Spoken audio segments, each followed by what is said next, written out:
দাদা আপনি কি রাসবিহারির দিকে যাবেন?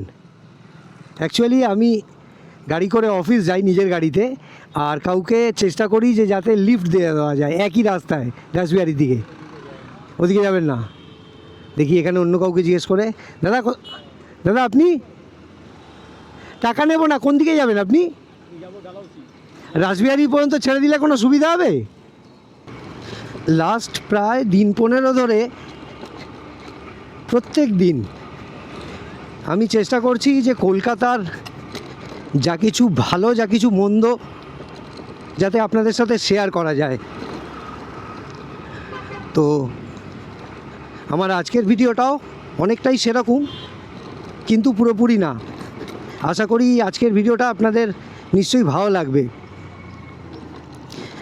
আসলে আমার মনে হয় যে কাউকে একটু হেল্প করার জন্য বা সামান্য ছোটোখাটো কোনো ভালো কাজ করার জন্য এমন কোনো কথা নেই যে রাজনৈতিক দলের সঙ্গে যুক্ত হতে হবে কিংবা কোনো অর্গানাইজেশনের সাথে যুক্ত হতে হবে।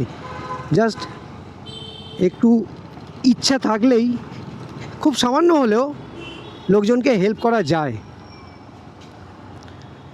আর আমি আজকে যে কাজটা করব সেটা কিন্তু আমি প্রথমবার করছি না, আগেও করেছি। আচ্ছা এখানে একবার দাদাকে জিজ্ঞেস করি।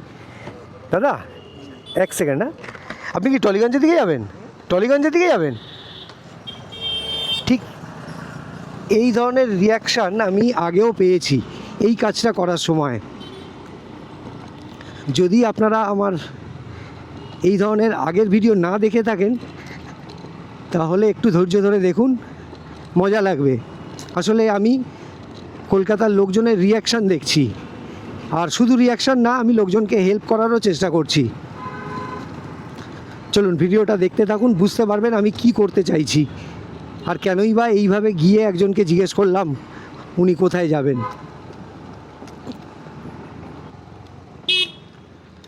দাদা আপনি কি রাসবিহারির দিকে যাবেন?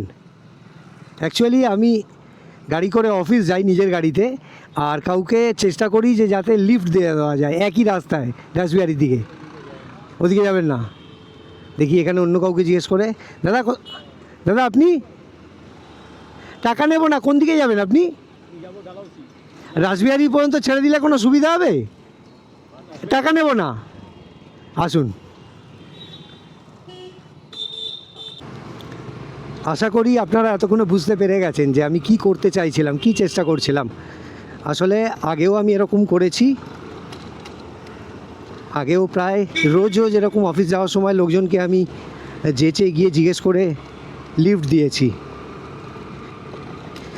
ক্ষতি তো কিছু নেই, আমি একই রাস্তায় যাচ্ছি, মানে আমি রাসবিহারি হয়ে যাব, তাই ওনাকে জিজ্ঞেস করে নিলাম। উনি বললেন ডালহৌসি যাবেন, আর আমি অ্যাটলিস্ট রাসবিহারি অবধি তো দাদাকে লিফট দিয়ে দিতেই পারি, পৌঁছে দিতেই পারি।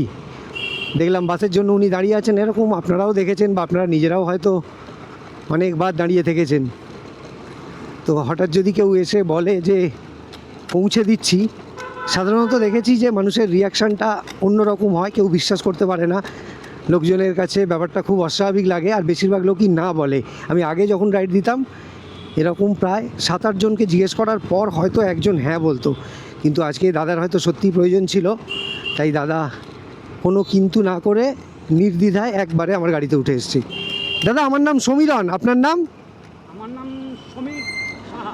সমীর সাহা, আচ্ছা আচ্ছা। তো আপনি কতক্ষণ দাঁড়িয়েছিলেন ওখানে বাসের জন্য? 15 মিনিট, আচ্ছা আচ্ছা। আমি এখন রয়েছি নেতাজি নগর মোড়ে। আর তো আপনি যে 15 মিনিট দাঁড়িয়ে আছেন, বাস কি আজকে কম মনে হলো নাকি? আজকে কি বাস কম মনে হলো রাস্তায়? বাস আচ্ছা আচ্ছা, কালকে ওই ঈদ ছিল না, হয়তো ওই কারণে আজকে এফেক্ট আছে, অনেক গাড়ি ঘোড়া কম চলছে, হতে পারে। রাস্তাটাও তো মোটামুটি ফাঁকাই দেখছি।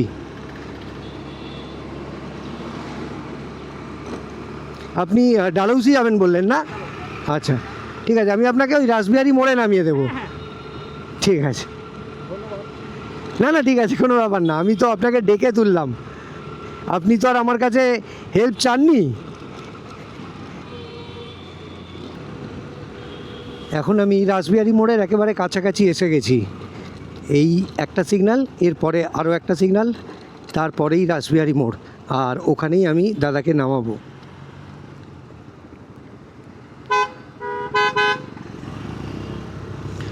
সিগন্যাল গ্রিন হতে না হতেই পেছনের গাড়ি হর্ন দিতে শুরু করে। যাই হোক, চলুন দাদাকে নামানোর সময় আগে যেরকম করতাম ছোট্ট করে খুব সামান্য কয়েক সেকেন্ডে দাদার সাথে একটা পরিচয় মতো করে নেব।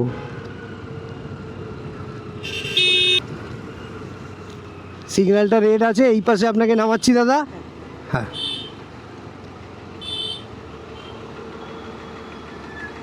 ধন্যবাদ। আমি এবার দেখি।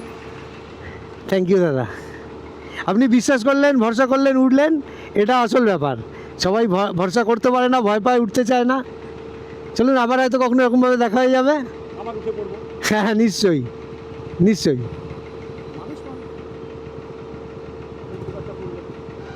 সামান্য, খুব সামান্য। আসলাম। হ্যাঁ হ্যাঁ হ্যাঁ।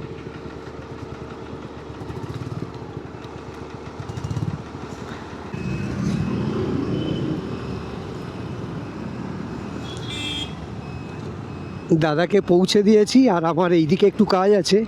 মানে আমি চেতলার দিকে একটা টার্ন নিলাম। এই রে, এমন ভুলভাল টাইমে সিগন্যালটা চেঞ্জ হলো না, জানি না কেস খেয়ে গেলাম কি না। যাই হোক, আমার ভিডিও আপনাদের ভালো লাগুক না লাগুক, আশা করি আমার চেষ্টাটা আপনাদের ভালো লাগবে। তো যদি সত্যিই ভালো লাগে তাহলে আমার ভিডিওটাকে লাইক আর শেয়ার আর আমার চ্যানেলটাকে সাবস্ক্রাইব করে দেবেন। আবার এই ধরনেরই কোনো ভিডিওতে দেখা হবে, কথা হবে। ভালো থাকবেন, টাটা।